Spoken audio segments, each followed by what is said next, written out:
Hello and welcome. You're listening to One India News and I'm Pooja Sachdeva. This breathtaking picture of Goddess Kali is not anywhere from India, but it's a building of New York. Goddess Kali, the epitome of tremendous power and strength, took over on the Empire State Building in New York last night. This breathtaking artwork was displayed by filmmaker Luis Ahoyes and his team as a part of Project Kali. And that's where this gets creepy.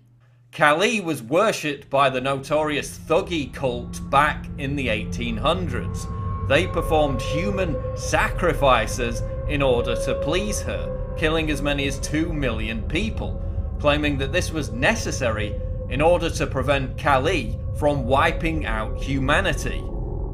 Kali and her devotees were depicted in the Indiana Jones film The Temple of Doom, which showed cult members performing a human sacrifice in front of a huge statue of the goddess. It's a Thuggee ceremony. They're worshipping Kali.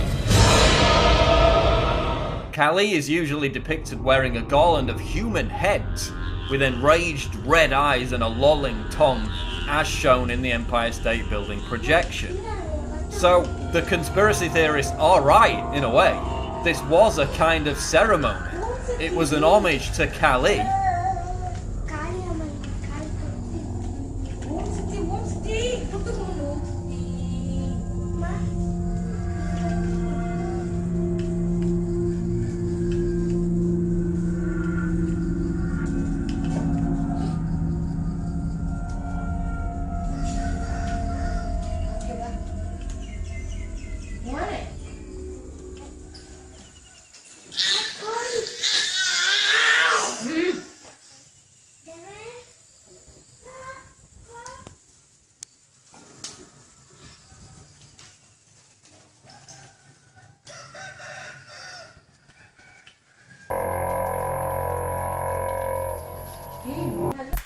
No trip to Los Angeles is complete without a stop in Hollywood.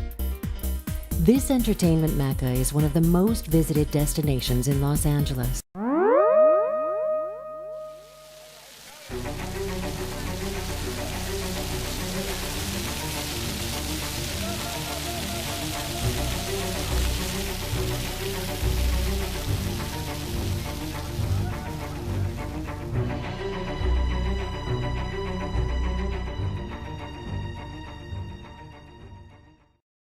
Every time you go to the airport, you can't miss this guy, the blue horse with the beet red eyes staring at you as you drive up to the main terminal. Well, now he's getting a friend. Check this out. It's Anubis, also known in Egypt as the god of death. It's not the pyramids, it's DIA. That's an interesting image to have here at the airport.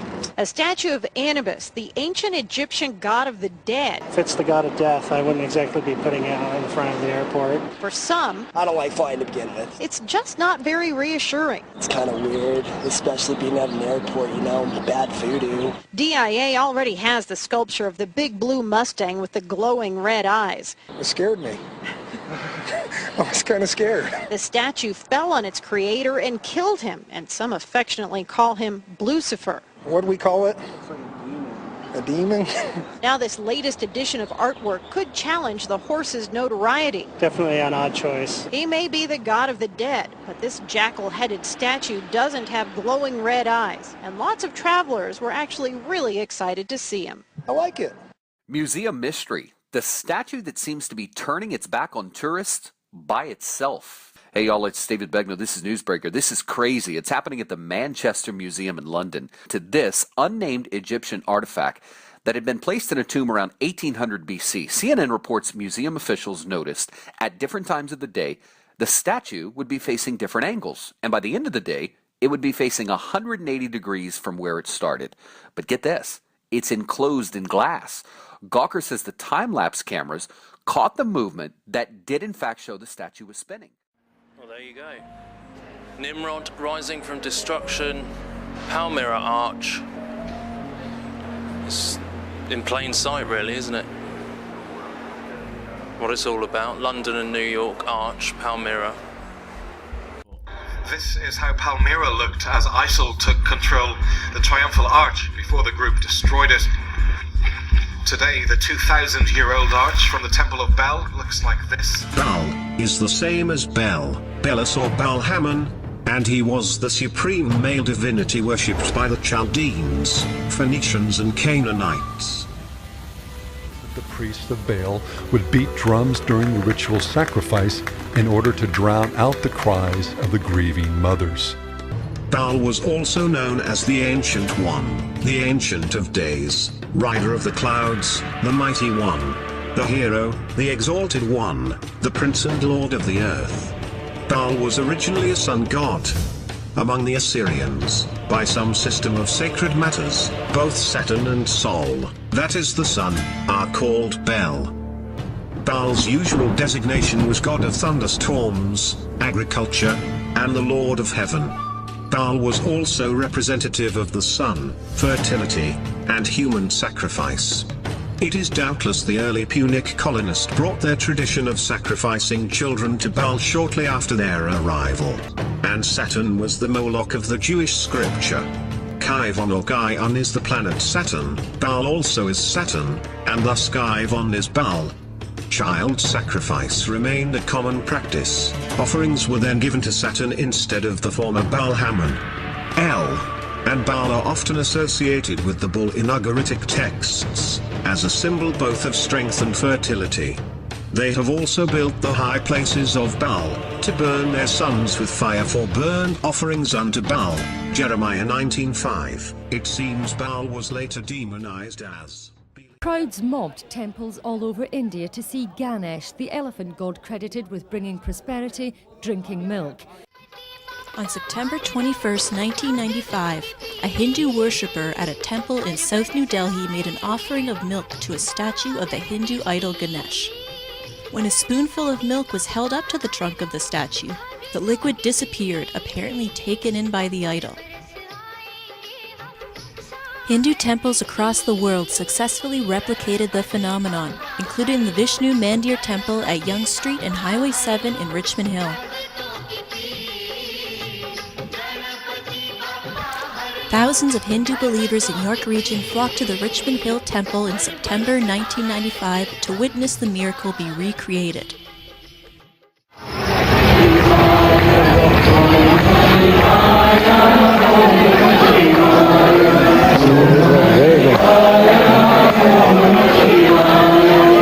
We have discovered that the Ganesh Murti, the Ganesh statue, milk is offered to it and it has been absorbed by the statue. This has started in India, as you may know, and we have discovered this since 12 o'clock yesterday.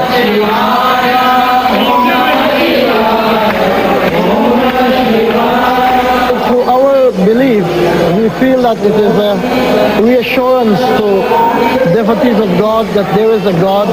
He's answering your prayer and you will be taken care, you will be looked after by Him in the near future. So this is really a celebration for your, for your temple? Yes.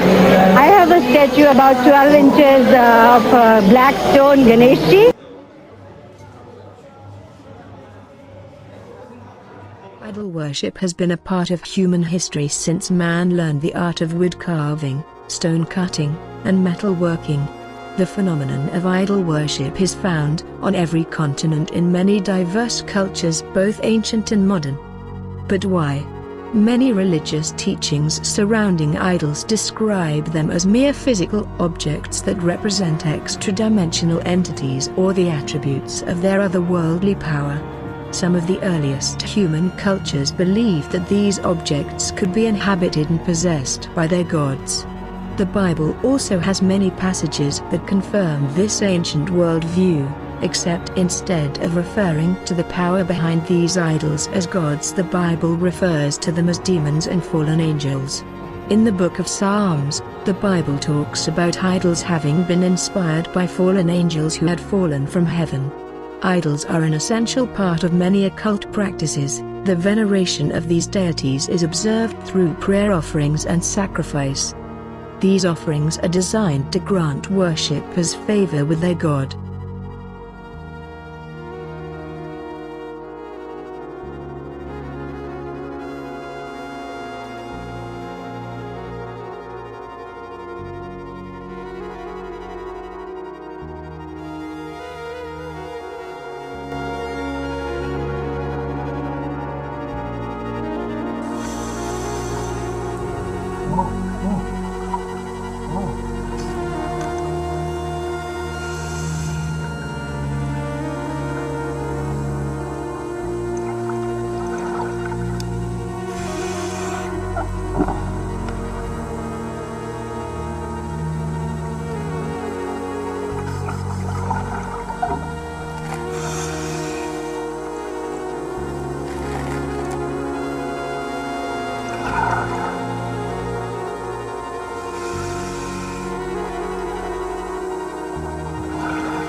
There is one group notorious for breaking just about every taboo connected with the dead, and a great many others besides.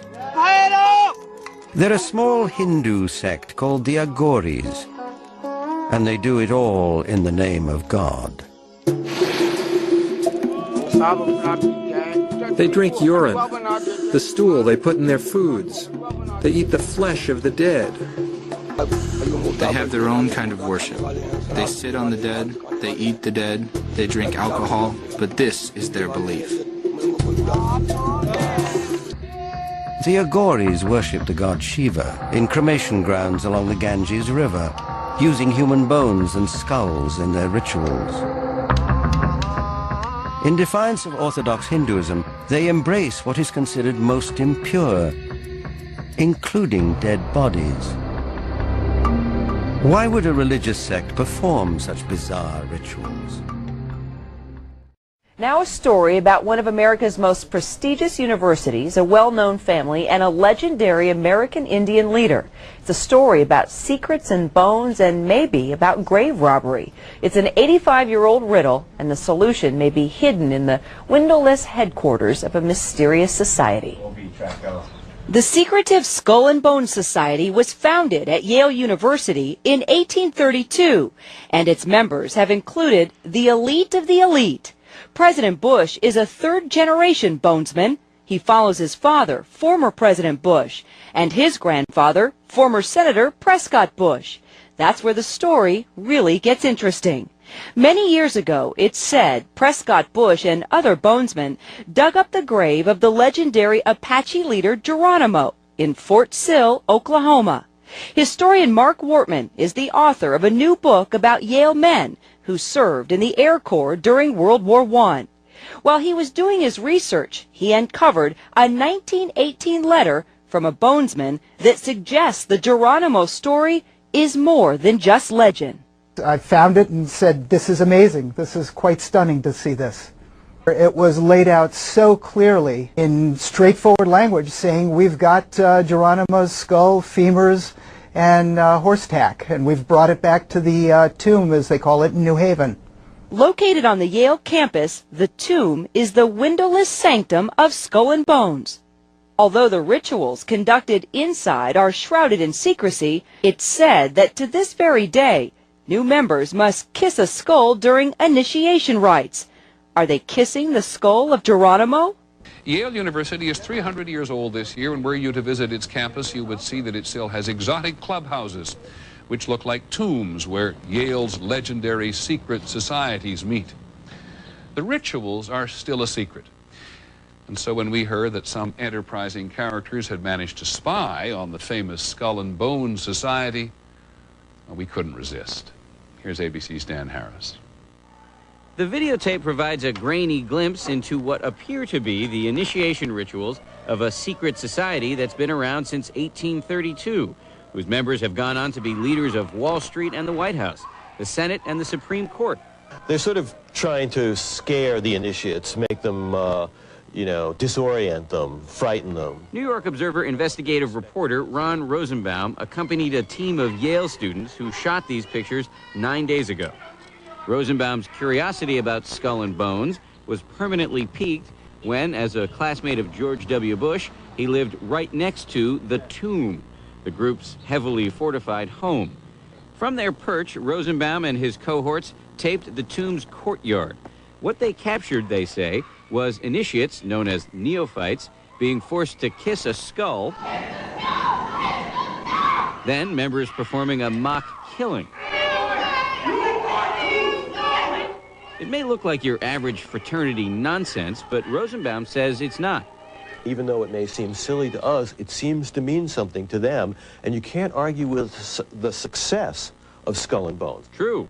Famous alums include senators, John Kerry and John Chafee, to name two, cabinet secretaries, such as Averell Harriman, and 3 presidents, William Taft, George Bush, and George W. Bush, who's been reluctant to talk about Skull and Bones. Does it still exist? The thing is so secret, I'm not even sure it still exists. In recent years, by many accounts, the on-campus influence and allure of Skull and Bones has waned dramatically, and there is no proof that the rituals recently caught on videotape are the same ones performed by the current president. Still, Rosenbaum says the tape is a valuable artifact, an extremely rare view into the secret society that groomed the American ruling class for generations. Dan Harris, ABC News, New York.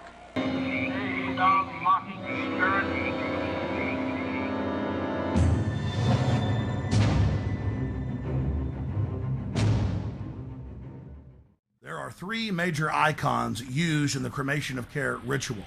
Moloch, the owl idol, the curved staff carried by the high priest, and the eternal flame lamp, the Arabian-style lamp, which the priest uses to ignite his torch, which he then uses to burn the human effigy care. Here are video stills of the effigy after it has been burned on the altar in the morning. Many researchers of the global elite believe that real sacrifices are going on at the grove. When I filmed the ceremony in 2000, I saw no evidence of this. It looked like an effigy, and the Druid priest were easily able to pick it up and take it up the steps to the platform. Our inside source informs us that there are actually 4 effigies used in the ceremony.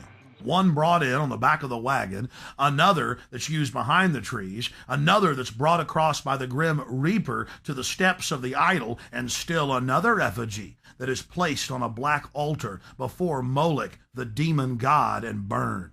And this is the first and only time that video has ever been shot inside of the owl idol.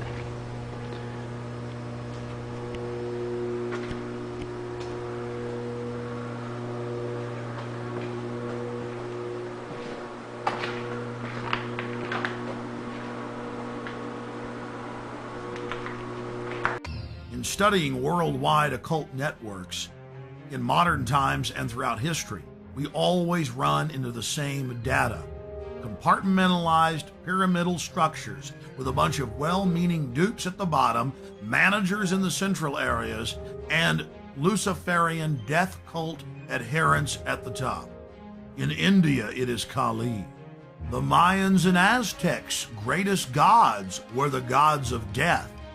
It was the same in Egypt and in Babylon, as well as Rome and ancient Greece. But what about those sweet little Hawaiians? You guessed it, throwing virgins into that live volcano. The god of death demands it, so the rest of us can live. The Druids would bash their children's brains out and kick them into a peat bog. Noblemen would willingly give themselves up to the Druidic priest to have their throats slit before they were thrown into fiery pits, known as bonfires today. Don't forget the European tradition of the Burning Man. Take your strongest man when times get tough, strap him into a huge wicker effigy of a human and torch him. That will make the gods bring back the fertility. That will make the gods bring life to the tribe. Death brings life. They call it creative destruction, but in reality it is simply a tool of the elite to abuse, subjugate, and dominate their populations for their own good. We're looking at ancient propaganda. So the Illuminati has set up multiple enormous monuments. Go to Rockefeller Center. Rockefeller Plaza. The house that Rockefeller built. Yes. Check out, this is Prometheus here. Well, he's got the torch in the right hand the same way as the Statue of Liberty. Mark Dice said this is a representation of Lucifer that we should be looking for in Rockefeller Plaza. Right. Hey, you guys catching the flags? What's that reminding you of? Wow, okay, that has... The UN. Very UN-like, yes. You know, the New World Order, UN flags everywhere, directly in the center. Prometheus, Lucifer. At the center. But what's interesting, I think, is that, you know, Rockefeller, the one who allegedly admitted being in a secret society, right, and wanting a New World Order, would have a place after him like this, with Prometheus right in the middle of it, the UN sort of flags around. I mean, it's sort of, in a sense, I think, going along with what Mark Dice was saying.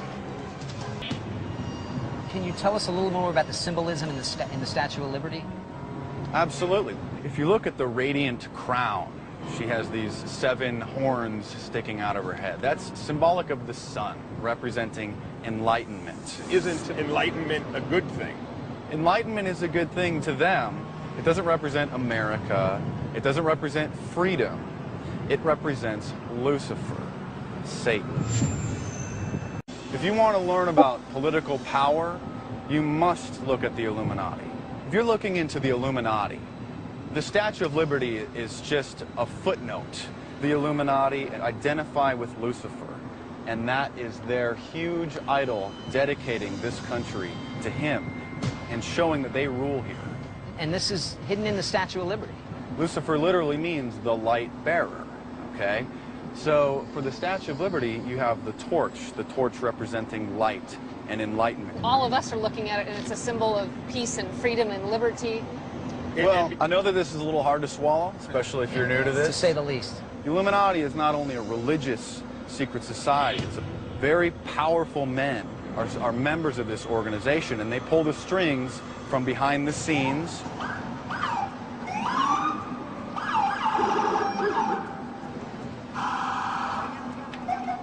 But we should go find a place to sit down. Okay. Let's just see what some other people have to think, some other prominent historical figures. I'll go to the Library of Congress and I'll show you George Washington's handwritten letter. George Washington. This was a letter written in 1798. It was not my intention to doubt the doctrines of the Illuminati, and the principles of Jacobinism had not spread to the United States. On the contrary, no one is more satisfied of that fact than I am. Central Park has a giant obelisk, a symbol of the Illuminati, another Luciferian symbol, paid for by the second richest man in the world, William Vanderbilt. William Vanderbilt put this up, he paid for it. And he's an Illuminati. Yes.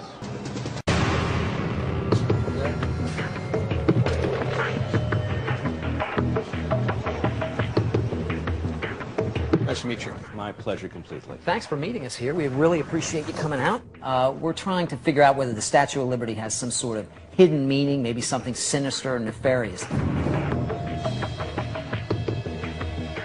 One of the most incredible things that we've heard so far is that the Statue of Liberty is actually Satan or the devil or Lucifer. The Statue of Liberty actually is a symbol of Lucifer. Oh.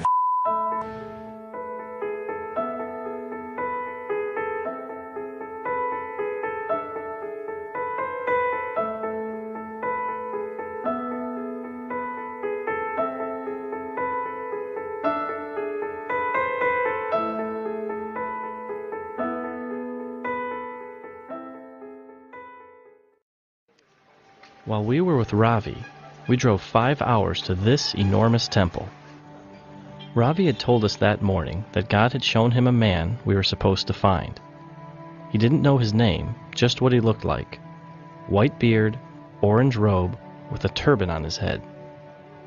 So we walked and searched and looked around, and then... White beard, turban, saffron clothes. Saffron? That's same.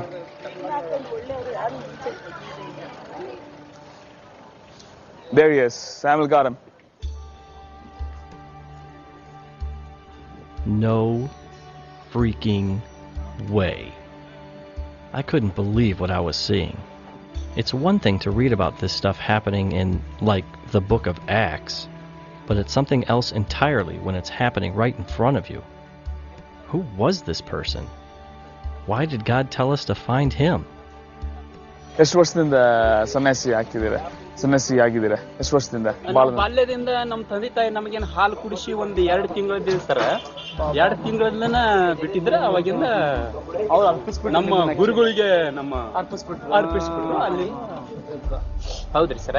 ಯಾಕಂದ್ರೆ ಕೊಡ್ತಾರೆ, ಯಾಕಂದ್ರೆ ಅವ್ರವ್ರ ಭಾವ, ಅವ್ರವ್ರ ಮನಸ್ಸು, ಅವ್ರವ್ರ ಬುದ್ಧಿ, ಅವ್ರವ್ರ ಚೈತನ್ಯ ಹೇಗಿರ್ತೈತಿ ಹಾಗ ಆ ಪ್ರಕಾರ ಮೇಲೆ ತಪಸ್ ಮಾಡಿರ್ತಾರ. ದೇವರ ದೃಷ್ಟಿಯಲ್ಲಿ ನೋಡ್ಕೊಂಡು ತಿಳ್ಕೊಂಡು ಅದನ್ನ ಒಂದು ದೀಕ್ಷೆ ಮಾಡ್ತಾರ. ಒಂದು ಲಿಂಗ ದೀಕ್ಷೆ ಆಗ್ಲಿ, ಒಂದು ರುದ್ರಾಕ್ಷ ದೀಕ್ಷೆ ಆಗ್ಲಿ, ಕ್ರಮದಿಂದ ನಡಿಪ, ಹಾದಿಯಲ್ಲಿ ಅಪ್ಪ ಬೇಡ, ಸುಳ್ಳು ಹೇಳಬೇಡ, ಕೆಲವೊಂದು ಯಾವ ಕಳತನ, ಸುಳ್ಳುತನ, ಕೆಟ್ಟತನ, ದೃಷ್ಟಿ ಬುದ್ಧಿಗಳನ್ನ ಶೀದಾ ಸಮಗ್ರ ಭಾವದಿಂದ ಹೋಗಂತ ಹೇಳ್ತಿರ್ತಾರ.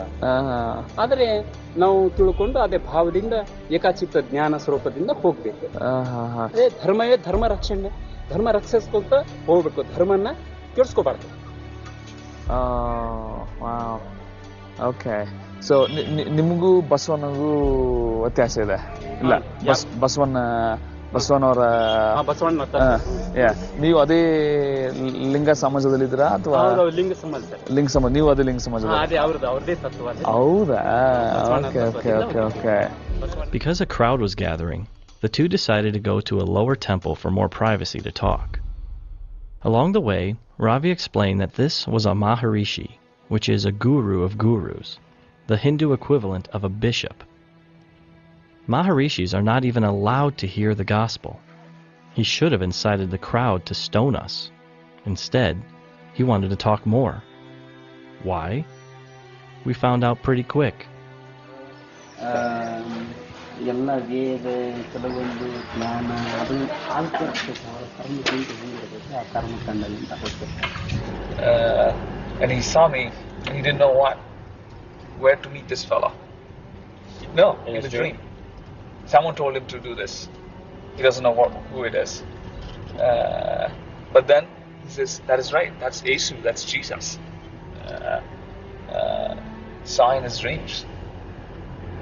Until then he didn't know who that is, guy. Okay, but now he knows. Yes. That it was Jesus. Yeah. Think about this.